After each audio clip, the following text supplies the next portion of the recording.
अच्छा भी सबसे पहले तो हम आपको बताएं कि d y by d x जो है वो क्या चीज़ है। वो होता है जनाब limit delta x tends to zero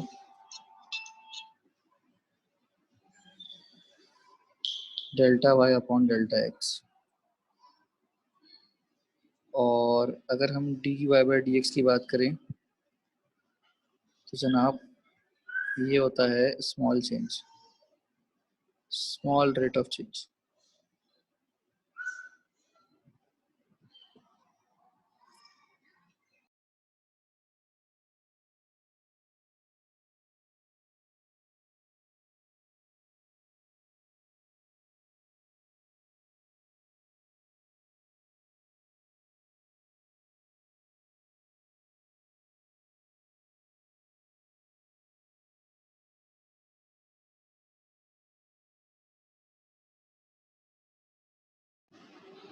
अच्छा जी, और इसी तरीके से अगर हमारे पास लिखा हुआ है delta y upon delta x, तो ये बेसिकली चेंज है। ठीक है जनाब। तो अगर हम इस पोर्शन को उड़ा दें तो याद रखिएगा कि d y by d x जो है वो approximately delta y upon delta x के बराबर ही होता है।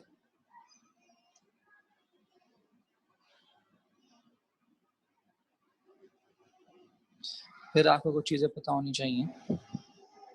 इसमें हम बात करें वेलोसिटी की, जिसको हम स्पीड भी कहते हैं, तो जनाब वेलोसिटी जो है वो बराबर होता है D S upon d T के। इंस्टेंटेनियस की बात हो रही है। उसके बाद हम बात करते हैं एसेलरेशन की। तो एसेलरेशन जो है वो बराबर होता है d v upon d t, या फिर d square s upon d t square के बराबर भी होता है। और अगर हम बात करें जर्क की, जर्क कहते हैं झटके को, तो जनाब जर्क बराबर होता है d a upon d t, d square v upon d t square, या फिर d cube s upon d t cube, that is third derivative. अगर हम बात करें स्फीयर की,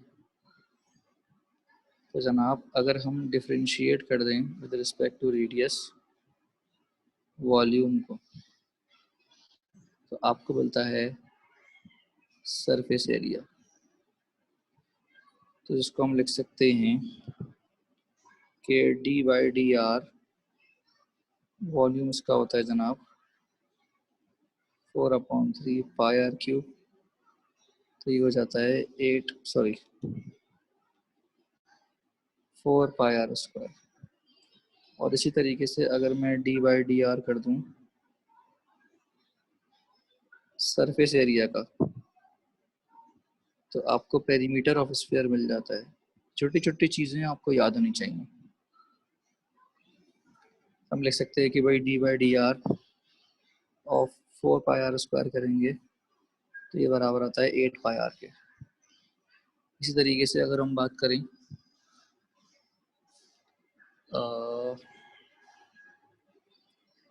सर्किल की, जनाब सर्किल में इसी तरीके से अगर आप डी बाई डी आर करेंगे एरिया का, तो आपको मिल जाता है सरकमफेरेंस, जिसको हम लिख सकते हैं कि भाई डी बाई डी आर अगर आप करेंगे पाई आर स्क्वायर का, तो ये बराबर होता है 2 पाई आर के। ठीक है जनाब।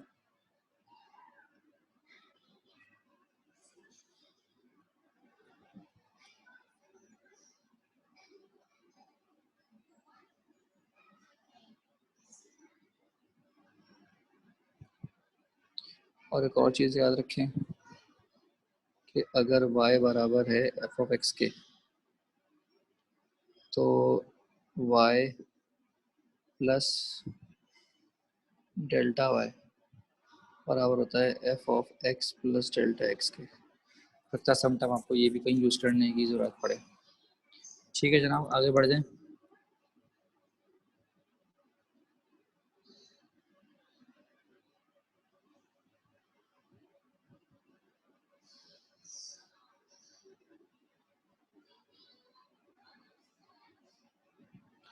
अब आ जाइए जनाब,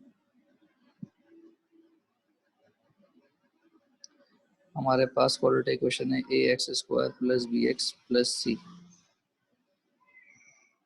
तो ये जो सरफेस है ये बनता है ए ग्रेटर देन जीरो पे, ये बनता है ए लेस देन जीरो पे। तो अगर हम बात करें इस पॉइंट की, ये है मिनिमम और ये है मैक्सिमम। जनाब ये हो गया मिनिमम पॉइंट और ये हो गया मैक्सिमम पॉइंट। तो अगर हम यहाँ पर बना दें एक्स एक्सिस,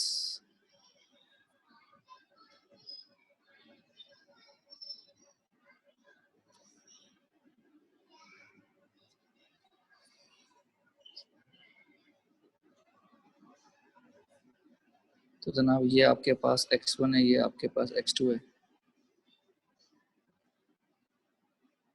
तो मिनिमम हो या मैक्सिमम हो, ऑब्वियस सी बात है यहाँ पर तो मिनिमम आएगा। ये बराबर होता है x1 प्लस x2 अपॉन 2, जिसको हम माइनस बी अपॉन 2a भी कहते हैं। और इसी तरीके से अगर हम बात करें इसकी, तो यहाँ पर बनता है मैक्सिमम। ये होता है जनाब x1 प्लस x2 अपॉन 2, और ये भी माइनस बी अपॉन 2 ही होता है। ये बात हो रही है एक्स कोऑर्डिनेट की। ठीक है जनाब, अगर हम बात करें क्वाड्रेटिक इक्वेशन की, ये जनाब y बराबर था A X square plus B X plus C. तो x की वैल्यू आपको मैंने बता दी, ये जनाब माइनस बी अपॉन 2 है। ये जनाब माइनस बी अपॉन 2 है। यहाँ से आप पुट करके y निकाल सकते हैं। एक और तरीका क्या है आपके पास, एक और तरीका ये है कि आप पूरी इक्वेशन को a से डिवाइड कर दें। ये हो जाएगा एक्स स्क्वायर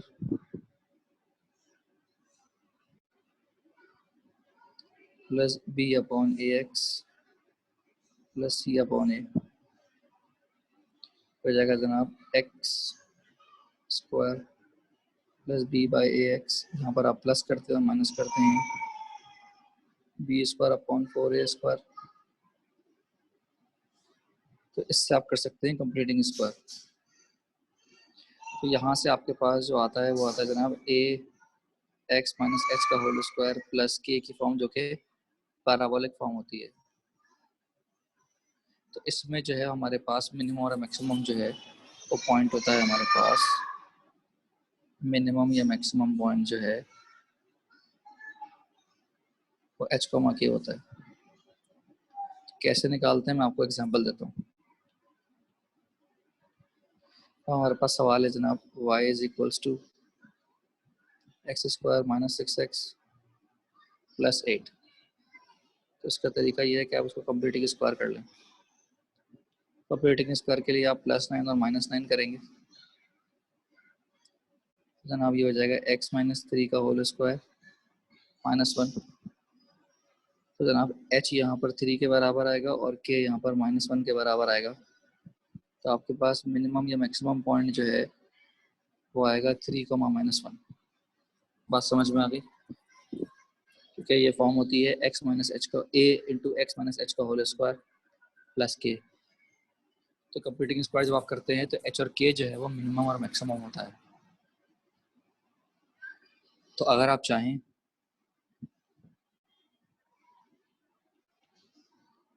तो आप ये जो मेथड है ये पूरा छोड़ दें, कोई ज़रूरत नहीं है आपको याद करने की। समझ आ रही बात? आप सिर्फ इस मेथड को देखें, कंप्यूटिंग स्क्वायर वाले मेथड को, तो आपको ये आराम से याद रहेगा। क्लियर है जी?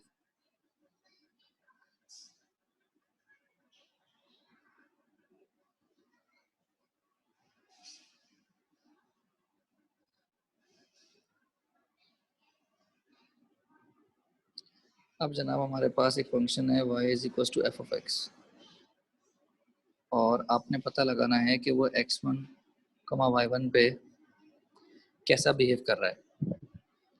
तो इसका तरीका ये होता है कि आपके पास जो भी कर्व है एट दैट पॉइंट आप टेंजेंट निकाल लेते हैं। तो इस टेंजेंट का जो स्लोप है ये ग्रेटर देन ज़ीरो है। तो ग्रेटर देन ज़ीरो का मतलब है कि ये इंक्रीज कर रहा है। फॉर सपोज आपको इस पॉइंट पे निकालना है, तो अब आप इस पॉइंट पे टेंजेंट का स्लोप निकाल लें। तो अब इसका जो स्लोप है वो ज़ीरो से छोटा है, तो इसका मतलब ये जो है वो डिक्रीज कर रहा है। तो कभी भी आपको डिक्रीज या इंक्रीज पता लगाना हो तो आप क्या करते हैं कि डेरिवेटिव के अंदर जो भी पॉइंट है वो पुट करने से अगर आंसर ज़ीरो आ रहा है तो इसका मतलब डिक्रीजिंग फंक्शन है, और अगर डेरिवेटिव के अंदर वैल्यू पुट करने से आंसर ज़ीरो से बड़ा आ रहा है तो इसका मतलब इंक्रीजिंग फंक्शन है एट दैट पॉइंट। और अगर ये वैल्यू ज़ीरो के बराबर आ रही है तो इसका मतलब है कि ये ना इंक्रीज कर रहा है ना डिक्रीज कर रहा है। ठीक है, अच्छा जी, एग्जाम्पल देता हूँ। फॉर सपोज आपको एफ ऑफ एक्स दिया गया है x cube minus 5x square plus 6। मैंने आपसे कहा है जनाब एट 2, -3। तो अब आपने क्या करना है, इसका डेरिवेटिव निकालना है पहले। यह आएगा जनाब 3x² माइनस 10x, और उसके अंदर फिर आप पुट कर दें 2, तो हो जाएगा 3 × 2 का स्क्वायर माइनस 10 × 2। जनाब 3 × 4 = 12, 12 माइनस 20 करेंगे तो ये आएगा -8, जो कि वैल्यू जो है लेस देन ज़ीरो है, और लेस देन ज़ीरो का मतलब हो गया कि ये इस पर डिक्रीज कर रहा है। इसी तरीके से फॉर सपोज मैंने आपसे कहा जनाब एट -1, 2 मालूम करें। तो अब जो आपने डेरिवेटिव निकाला है उसके अंदर बस आप क्या करेंगे, -1 पुट कर देंगे। तो जनाब ये हो जाएगा 3 का स्क्वायर 3 × 1 3 हो जाएगा, 3 + 10 जो है वो 13 हो जाएगा। तो अब जो है ये वैल्यू आ रही है ग्रेटर देन ज़ीरो। तो ऑब्वियस सी बात है कि यहाँ पर अब ये क्या कर रहा है, इंक्रीज कर रहा है। तो इंक्रीजिंग फंक्शन या डिक्रीजिंग फंक्शन अगर आपको पता करना हो, इसका आसान तरीन तरीका क्या है कि आप उसका डेरिवेटिव निकाल लें और डेरिवेटिव के अंदर वैल्यू पुट कर दें। अगर ज़ीरो से छोटा आएगा तो इसका मतलब डिक्रीजिंग है, अगर ज़ीरो से बड़ा आएगा तो इसका मतलब इंक्रीजिंग है। सो बेसिकली याद रखें कि जब हम dy/dx निकालते हैं किसी भी पॉइंट के ऊपर, तो एक्चुअली हम क्या निकालते हैं, हम निकालते हैं स्लोप ऑफ टेंजेंट। बात समझ में आ गई? तो हम जब किसी फंक्शन का डेरिवेटिव निकालते हैं तो हम क्या निकालते हैं, स्लोप ऑफ टेंजेंट निकालते हैं एट दैट पॉइंट। क्लियर है जनाब? कोई इशू? तो ये पॉइंट अगर हमारे पास P था तो ये यहाँ पर पॉइंट P है, ये पॉइंट P है, एनीवेयर हो सकता है ये पॉइंट। ठीक है जनाब? तो इंक्रीजिंग और डिक्रीजिंग में का मसला,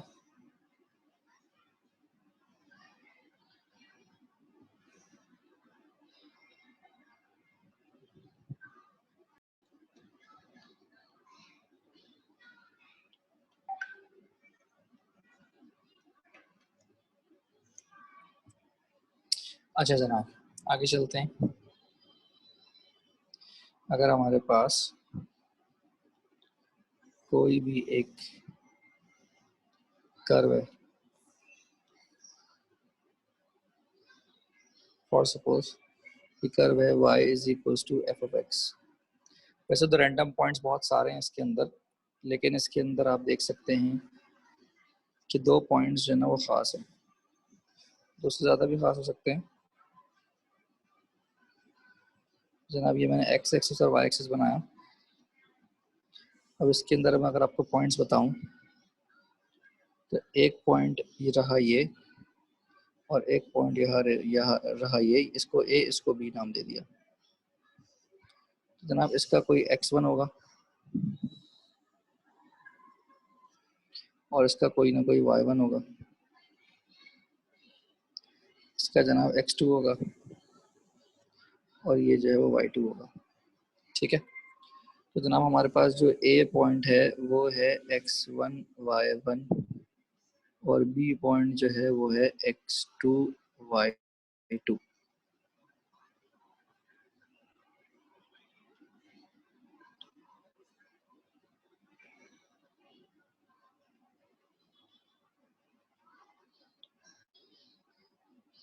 x2 y2, ठीक है। ओके, अब इनका जो नाम है इनको कहते हैं जनाब स्टेशनरी पॉइंट्स।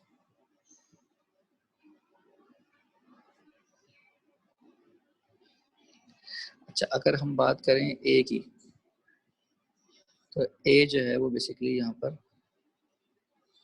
क्या है, मैक्सिमम पॉइंट है, और बी जो है वो क्या है, मिनिमम पॉइंट है। अगर हम इसमें x1 और x2 की बात करें तो ये कहलाती हैं रिलेटिव एक्सट्रीम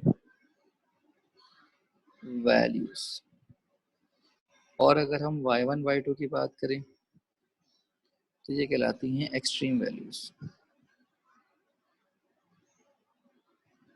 इसमें अगर हम y1 की बात करें,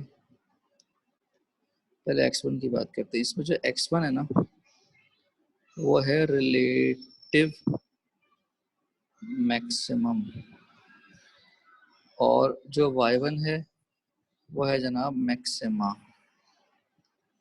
जो इसके अंदर x2 है वो है रिलेटिव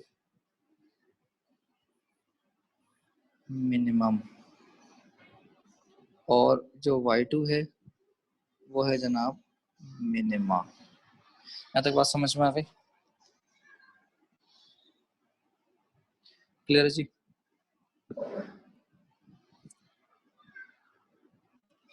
तो जनाब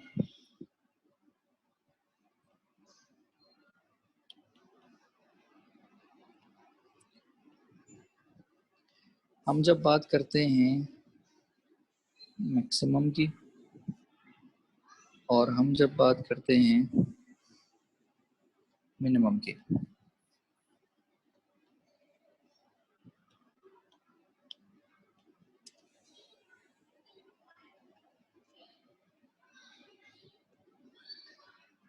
तो जनाब ये जो हमारे पास मैक्सिमम है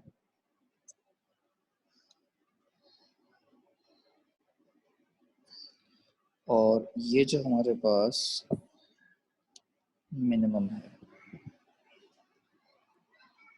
तो अगर हम स्ट्रेट लाइन ड्रॉ करते हैं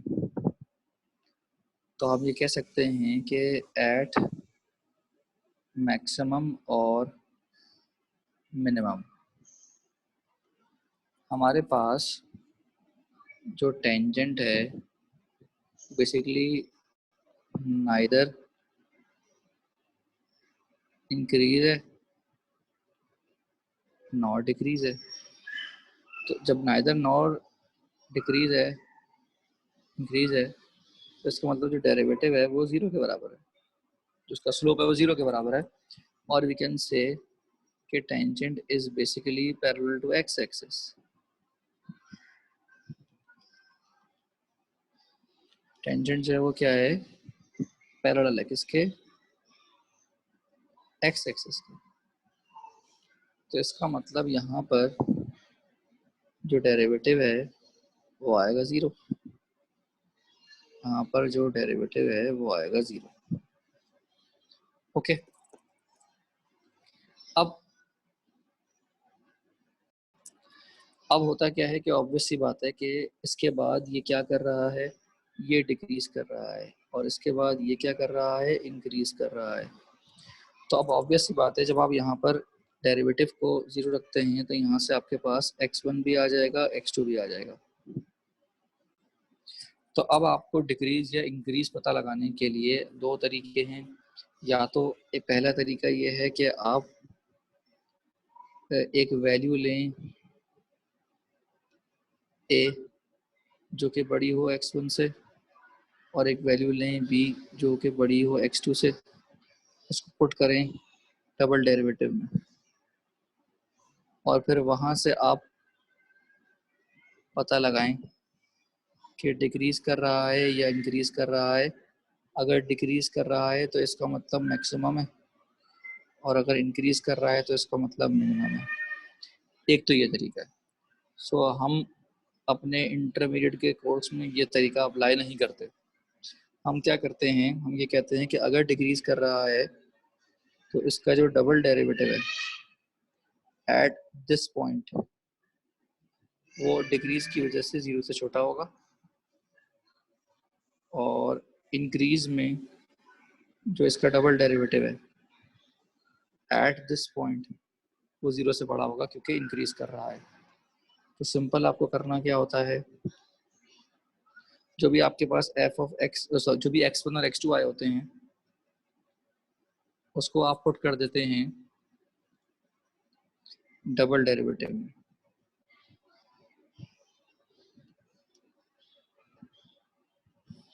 और आपके पास बनती हैं दो कंडीशन के, या तो लेस देन 0 या तो ग्रेटर देन 0। लेस देन 0 का मतलब होता है कि वो डिक्रीज कर रहा है, और डिक्रीज हमेशा मैक्सिमम के बाद करता है। और ग्रेटर देन 0 का मतलब है कि इंक्रीज कर रहा है, तो इंक्रीज हमेशा मिनिमम के बाद करता है। बात समझ में आ गई? तो यहाँ हमें एक और बात पता चली कि डिक्रीज और इंक्रीज कब होता है। याद रखिए, डिक्रीज हमेशा कब होगा, मैक्सिमम के बाद, और इंक्रीज कब होगा, मिनिमम के बाद। और अगर आप बिफोर देखना चाहें तो ये उल्टा हो जाएगा, ये हो जाएगा बिफोर मिनिमम डिक्रीज करता है, और ये हो जाएगा बिफोर मैक्सिमम इंक्रीज करता है। क्लियर है जनाब?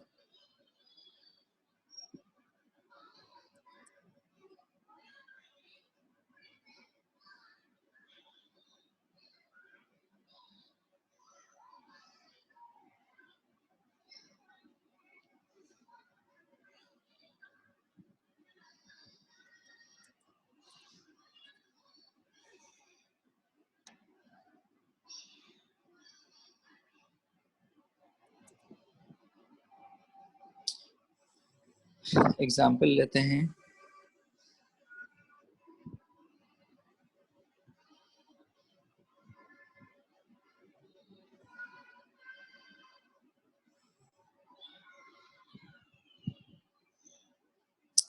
जनाब क्वेश्चन है हमारे पास x³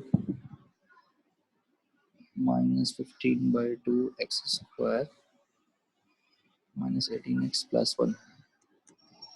तो जनाब इसका सबसे पहले मैंने डेरिवेटिव निकाला, और डेरिवेटिव को पुट कर दिया 0। 3 यहाँ पर कॉमन था, इसको जब 0 इक्वेट किया तो जनाब एक x की वैल्यू जो कि x1 है मेरे पास आ गया -1, और एक x2 जो है मेरे पास आ गया 6। तो कोई भी मिनिमम और कोई भी मैक्सिमम हो सकता है। तो अब मैं निकालूंगा डबल डेरिवेटिव। जनाब ये आएगा 6x - 15। तो अब मैं f डबल डैश निकालूंगा -1 का, तो ये आया -21। मैं f डबल डैश निकालूंगा 6 का, तो यह 6 × 6 -15, तो ये आएगा प्लस का 21। तो आप देख सकते हैं ये लेस देन 0 है, ये ग्रेटर देन 0 है। लेस देन 0 का मतलब है कि डिक्रीज कर रहा है, और इसका मतलब क्या है कि इंक्रीज कर रहा है। तो डिक्रीज कब करता है, मैक्सिमम के बाद, और इंक्रीज कब करता है, मिनिमम के बाद। तो अगर मुझे मैक्सिमम निकालना है, मैक्सिमा निकालना है, तो वो बराबर होगा f ऑफ -1 के। और अगर मुझे मिनिमा निकालना है तो बराबर होगा एफ ऑफ +6 के। तो मेन क्वेश्चन में हम x की जगह पर उसकी वैल्यू पुट कर देंगे तो हमारे पास आंसर आ जाएगा। बात समझ में आ गई जनाब?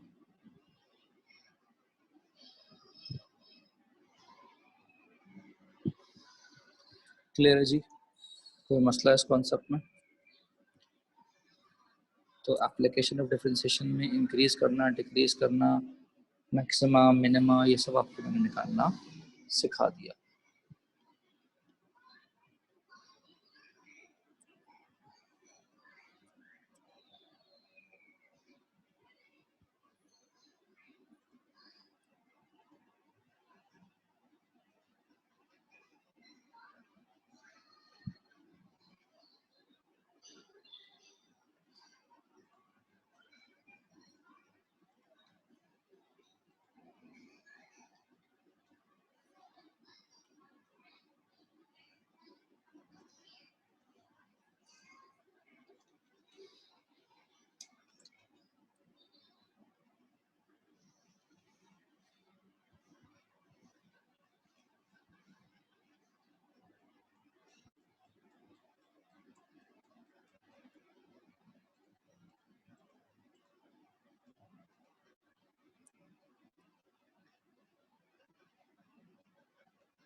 तो एक वैल्यू हमारे पास -1 आई थी, x1 हमारे पास आया था -1। तो आप देखिए जो उस पर y1 मैक्सिमम आ रहा है वो आ रहा है 10.5 और x2 जो हमारे पास मिनिमम था वो 6 था और उस पर जो y2 आ रहा है हमारे पास वो आ रहा है -161। क्लियर है जनाब?